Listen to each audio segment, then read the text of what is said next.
వచన కవిత శీర్షిక మానవ విలువలు. రచనా పఠనం మార్గం కృష్ణమూర్తి.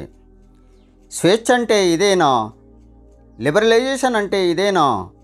ప్రైవేటైజేషన్ అంటే ఇదేనా? గ్లోబలైజేషన్ అంటే ఇదేనా? మేధావులు సాధించిన ఘనత ఇదేనా?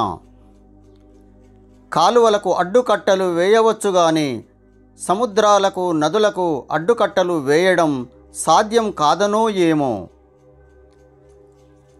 ఏమిటో ఈ చట్టాలు? కేసులను తగ్గించాలని కాబోలు, సహజీవనం చేయవచ్చని, బలవంతాలు రేపులు చేయకూడదని, మేజర్లై ఉంటే చాలనే, ఉభయులకు ఇష్టాలుంటే చాలనే.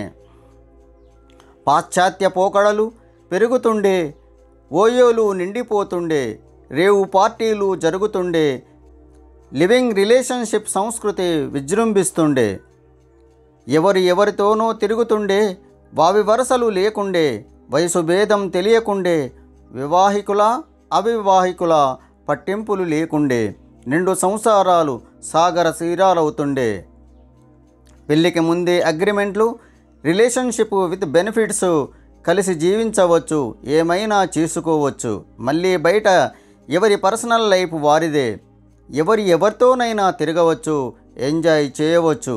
అగ్రిమెంట్ కాలంలో మనసులు శరీరాలు కలిస్తే పెళ్ళి, లేదంటే లొల్లి, ఎవరి దారి వారిదే, లేదంటే గోదారే. ఇదే నా భారతీయ వేదాలలో, పురాణాలలో, ఇతిహాసాలలో ఉన్న సారం. ఇదే నా భారతీయ సంస్కృతి.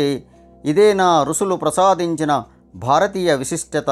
ఇదేనా భారతీయ పెళ్లి గొప్పతనం. ఇదేనా నూరేళ్ల వివాహ బంధం అంటే. ఆకు మీద ముళ్ళు పడ్డా, ముళ్ళు మీద ఆకు పడ్డా, జరిగిన నష్టం పూడ్చలేనిది, కలిగిన కష్టం తీర్చలేనిది.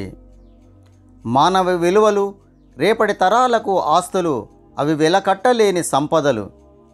విలువలను కాలదన్నిన రోజు రేపటి తరాల జీవితాలు అగమ్య గోచరాలు.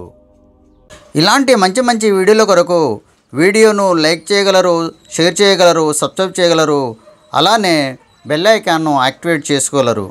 ధన్యవాదాలు.